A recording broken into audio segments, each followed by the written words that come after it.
सोनाली एक district magistrate रहती है। वो किसी पार्टी में शामिल होने के लिए कार से जा रही होती है।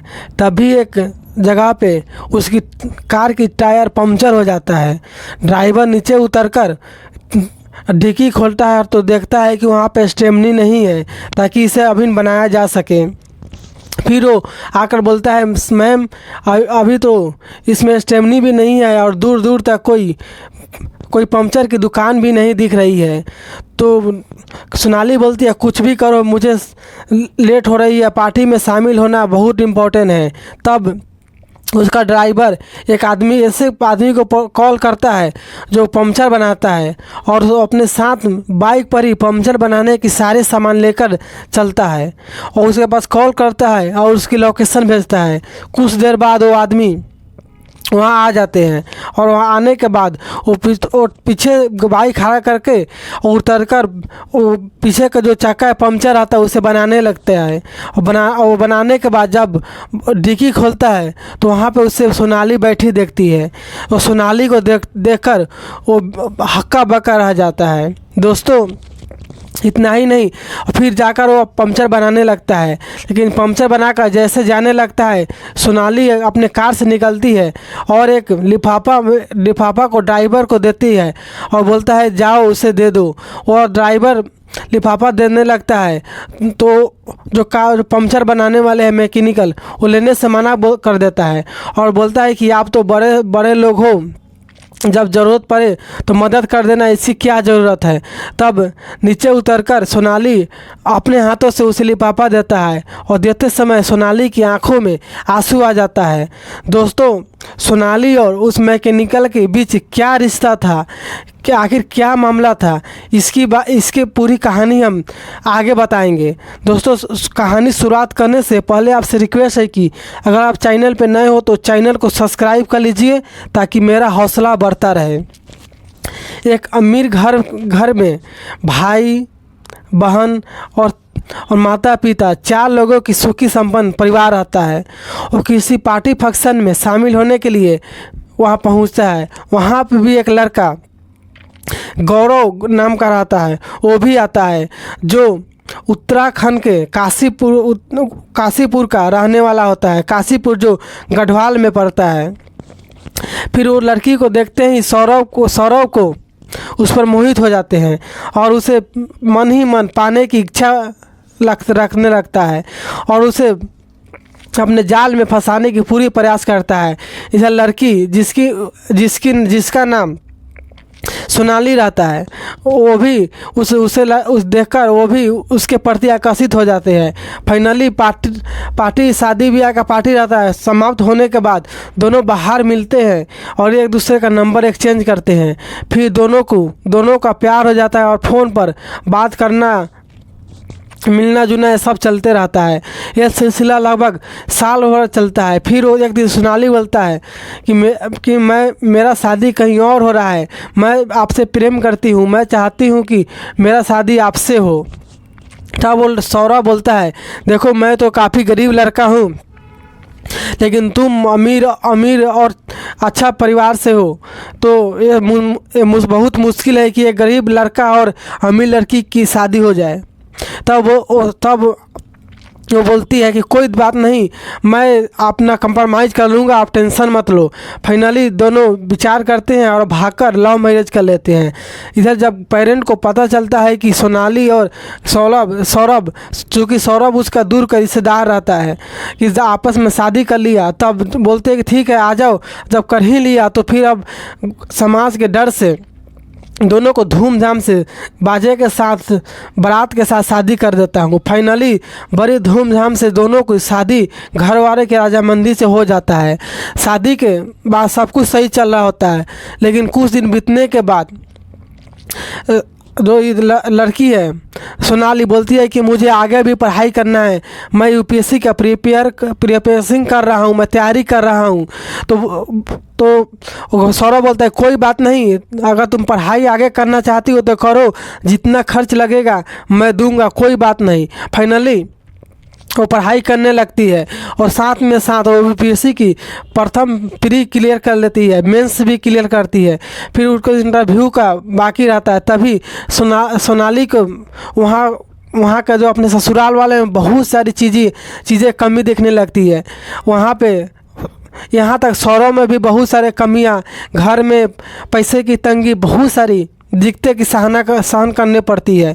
जब ये बात अपने माँ बाप को बतलाता है तो बोलता है ठीक है कोई बात नहीं, अगर वहाँ नहीं रहना चाहती हो तो आ जाओ, मैं तुम्हारा शादी कहीं और धूमधाम से करा दूंगा। वो तो मेरे हैसियत की बात, मेरे लायक घर नहीं, तुम्हारी जीत के कारण वहाँ पे तुम्हारा शादी हुआ है। फिर फाइनली वो लड़की सोनाली अपने मायका आ जाती है और मायका से एक पत्र भेजती है जिसमें तलाक का जिक्र रहता है। फाइनली दोनों को भी तलाक हो जाता है। इधर तलाक के बाद चूँकि इधर यूपीएससी की प्री क्लियर कर ली रहती है और एक इंटरव्यू क्लियर करने के बाद सोनाली का फाइनली जॉब लग जाता है और एक सरकारी ऑफिसर जिसका डिस्ट्रिक्ट मजिस्ट्रेट के पोस्ट पर वो आसीन हो जाते हैं। जब उससे जाने के बाद इधर इसका हालत है सौरभ का काफ़ी गंभीर हो जाता है।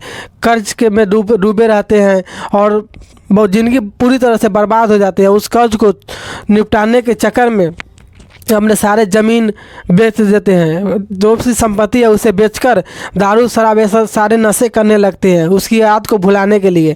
फिर एक दोस्त सलाह देता है कि ऐसे करने से काम नहीं चलेगा, तुम भी कुछ काम धंधा करो और आगे बढ़ो, जिसे जाना था वो चला गया, अब तुम्हारे अपने आगे की ज़िंदगी को तो मत बिगाड़ो।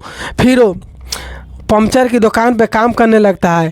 तभी एक एक्स्ट्रा दिमाग लगाता है कि यहाँ पे काम करने के बाद मुझे सीमित पैसे मिलते हैं और अपना इतना पैसा भी नहीं है कि खुद का दुकान खोल सकूँ। इसलिए उसने एक दिमाग लगाता है और अपने ही बाइक पे पंचर बनाने की सारे चीज़ों को सेटल कर देता है और पीछे वो अपना फ़ोन नंबर लिख देता है और और उस पर साफ अक्षरों में लिख देता है कि किसी की टायर पंचर ट्रक किसी भी चीज़ की बनवाना हो तो मुझे संपर्क करें। क्योंकि डीएम साहिबा जो एक दिन अपनी मीटिंग में शामिल होने के लिए जा रही होती है तभी उसका टायर पंचर हो जाता है और उसका ड्राइवर है उसे सौरभ के बारे में पता रहता है, इसलिए वो कॉल करके सौरभ को बुलाता है। दोस्तों ये सारी चीज़ें आगे बढ़ती रहती है। जब वो लिफाफा सौरभ जब घर जाकर लिफाफा खोलता है तो उस लिफाफा में करीब 5,000 रुपये रहते हैं और उसका नंबर आते हैं। फिर रात को टाइम वो सौरभ का उसी के बारे में कुछ सोच रहा होता है और लिफाफे को और पर दी गई नंबर पर कॉल करता है और बोलता है कि बोलो क्या दिक्कत है, तुमने नंबर क्यों दिया। तो अब उधर से सोनाली बोलती है कि मैं तुम्हारे बारे में जानना चाहता हूँ, आखिर तुम पंचर इस हालत में क्यों हो, तुम्हें ये सब क्या हो गया।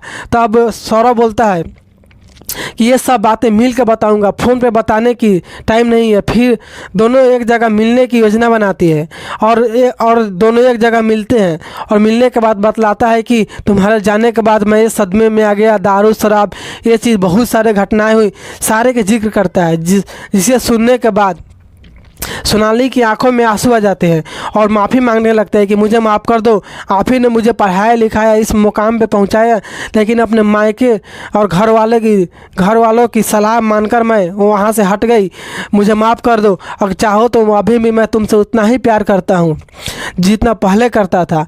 और इधर सौरभ का भी मन उसके साथ रहने का हो गया रहता है।